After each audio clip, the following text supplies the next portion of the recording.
నేను ఇచ్చింది కేసీఆర్ కాదంటే కదా నువ్వు చేసేది. నేనే చెప్తున్నా కేసీఆర్ ఇచ్చిందని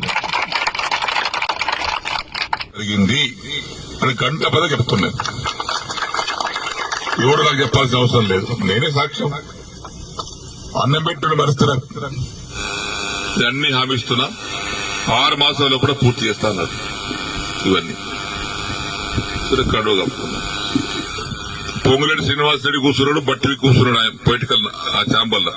నేను పోయి శ్రీనివాస్ రెడ్డి ఏమన్నా రేవంత్ రెడ్డి గారు లేచాడు, కూర్చోసేనని అన్నాడు. ఒకటి అడిగితే సమాధానం చెప్పినా కూర్చుంటా అన్నా. ఏందన్నాడు, నేను నీకు 21 జూన్ నాడు నాకు కండువ కప్పిన రోజు నాకేమైనా పైసలు ఇచ్చినావా, నన్ను ఏమైనా కొన్నావా, కట్లట్టు వస్తున్నా కొన్నావా చెప్పు, నాకేమైనా ఇద్దరు ఉన్నారు, నన్ను ఏమన్నా నా ఎమ్మెల్యేషిప్ కొన్నావా, నన్ను కొన్నావా చెప్పు, నేను అమ్ముడు పోయినా నీకని చెప్పినా. లేదు పోలేదు, ఇయ్యలేదు. నేను దేనికోసం వచ్చినా, ఈ సమస్యల కోసం వచ్చినా. ఏమైనా అయిందా, ఏం కాలేదా, ఏమైంది, 100 కోట్లు HDF ఉంటే 30 కోట్లు ఇచ్చారు, తర్వాత బంద్.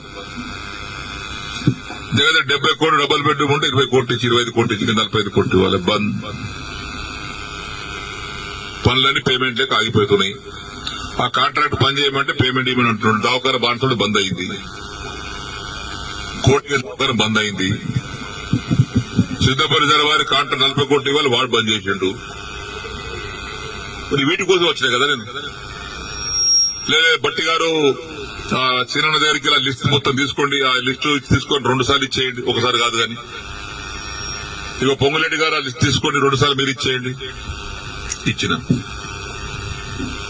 తెల్లారి ఫోన్ చేస్తే బట్టి లేవట్టాడు, పొంగులేటి లేవట్టాడు. ఏమని చెప్పుకోను నేను. మళ్ళీ అసెంబ్లీ జరుగుతుంది జనవరి 4 తారీఖు నాడు. ఆ ఛాంబర్ తీసుకుపోయి లోపల తీసుకుపోయి మీరు చెప్పారు కానీ బట్టి ఇవ్వలేదు, పొంగులేటి ఇవ్వలేదు, నాకు రూపాయి ఇవ్వలేదు. రూపాయి ఇవ్వలేదా, ఇవ్వలేదు. వేమ నరేందర్ రెడ్డి గారు బయట పిలిచాడు. వేమన్నా శ్రీనాన్న బాధపడుతున్నాడు, అది ఇంకా పేమెంట్ కాలేదట, నువ్వన్నా మార్చిలో కూడా 3 విడతలు ఇప్పి. సరే సరే ఆయన తీసుకుని ఆయన వెళ్ళిపోయాడు. తెల్లారి వేమ నరేందర్ ఫోన్ చేస్తే ఆయన లేపడు.